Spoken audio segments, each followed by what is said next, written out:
Bible verse para sa araw na ito. So, ang Bible verse po natin ngayong araw na ito ay nasa James chapter 14, verse 15a. Santiago, Kabanata 14, talata 15.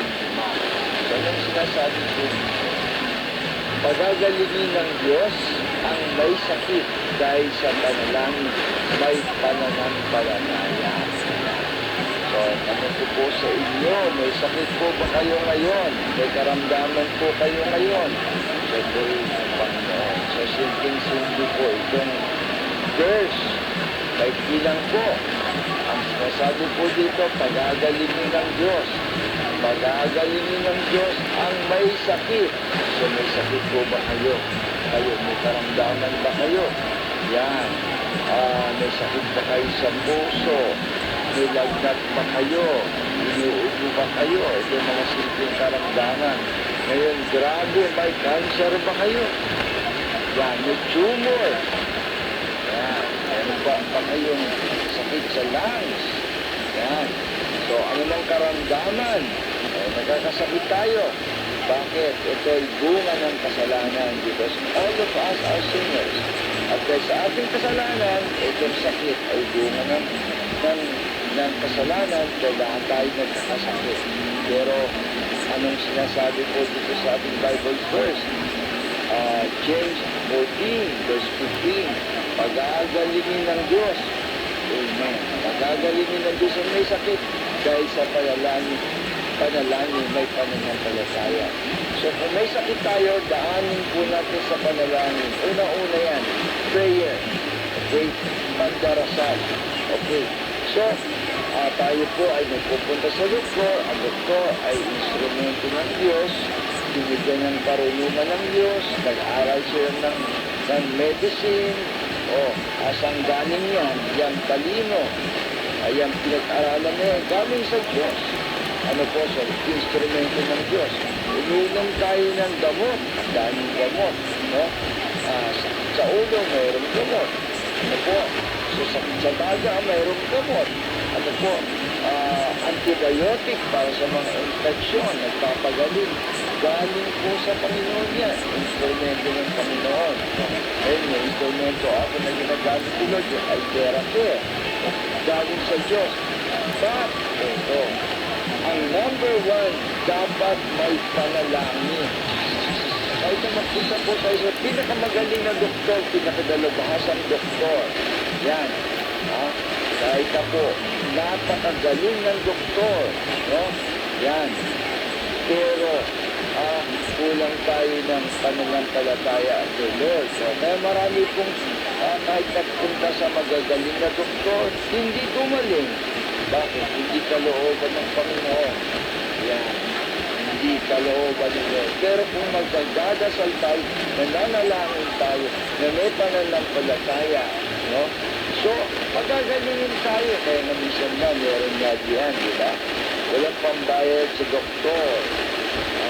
Walang pambili ng gamot. So ngayon, hindi nakapunta ng doktor, hindi nakabili ng gamot kasi walang pera eh. Pero ito, nagdasal, nanalangin, nang may pananampalataya o gumaling.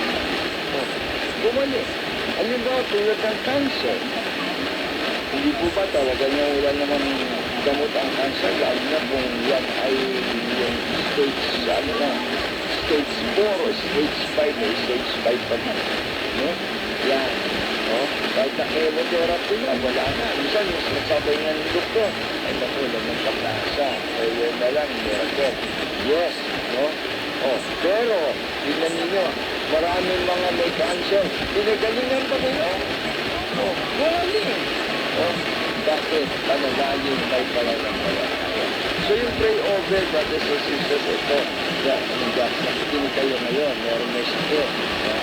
Ang unahin po nyo, bago pa inumin ng gamot, bago dalhin sa doktor, kahit emergency pa yan, kahit emergency, no? Bago dalhin sa doktor, ito, patungan ng kamay. Pray over, patungan ng kamay, ang pagdasal, Lord, Father, in Jesus' name, Panginoon, iligtas po ninyo itong aking pong mahal sa buhay, na may sakit. Pagalingin po ninyo siya doon sa kanyang karamdaman. Panginoon, ano man ang kanyang karamdaman, pagalingin po ninyo. Ano man ang pinagmumula ng karamdaman ito, tanggalin po ninyo. Father, in the name of Jesus. So, unahin natin yung pagdadasal, pananalangin. No? Kahit uminom tayo napaka-epektibong gamot, dumami tayo ng mga instrument na magagaling. No? Yan. Ha? Pero nakulang tayo sa pananampalatay, sa pananalangin. Nako. Kaya number one po ang prayer. Magdasal. Number one si Lord. Kung mayroon mga instrument, may mga doktor, may mga gamot, no? Pero si Lord ang number one. Manalangin, there is power in prayer. So, ng Panginoon, sa kung prayer po tayo, ito naman po yung aking miracle notebook na sa aking harapan. Wala po mga pangalan na kalisitas na sa prayer po. So, Sister Chino Mercado, kasama po kayo lagi sa shopping prayer. Brother Nasa Mercado, maraming salamat din po sa mga support sa ating gawain. Pagpalain kayo ng Panginoon, ang inyong kalagayan, ang inyong mga karamdaman, pagalingin niyo Lord, yung pagiging pwede ninyo sa Lord ng 4 na dekada, o 4 na dekada pala, sorry, 4 na po, kataon na mahigit. So, bless kayo niyo Lord. Sister LG Tucson, kasama ko rin sa prayer. Sister Esther Salita sa US, ang buhay niyo sa US, maging matagumpay, bless na bless. Yan, pati si Susie, si Janet, at ang mga apo ninyo kasama sa prayer. Sister Linda Fulgencio, Brother Ed Chu, kasama ka rin sa prayer. Sister Yuki Tosin, Sister Inana Kumare Lindre, Sister Lina, kasama ka sa shopping prayer. Lahat ng LOG, 3 AM birthday elders and co-leaders, Sister Rina Saparias, binagaling kami ni Lord, thank you Lord. Sister Ding Laguna, yan, sa kailan ba tayo nakikita? Sa Tuesday na gayon, yung sa pag-Tuesday, yung Lamb of God sa Malada, sa Mayo Meeting natin. Anyway, Sister Rose Enriquez, kasama ka rin sa prayer, in the name of Jesus, Lord, magalingin po ni Sister Rose Enriquez, natapos sa kanyang demo, auto-graduation, maging okay.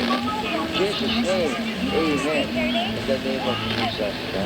At Sister Jim Solancha, kasama ka rin sa shopping prayer, Brother Alvin Solancha. Sister Nena Manala, Sister Patkikara, yes. Sister Nena sa, bukas. Diba sabi mo, attend ka ng prayer meeting sa Heritage, sa prayer meeting ng Asia. So bukas po ang prayer meeting ng Asia, every Tuesday, from 8 a.m. To 10 a.m. Sister Nena, pati Sister Pat, daanan mo para maka-attend, nag-usap na kami. Yan, tuloy ng Panginoon.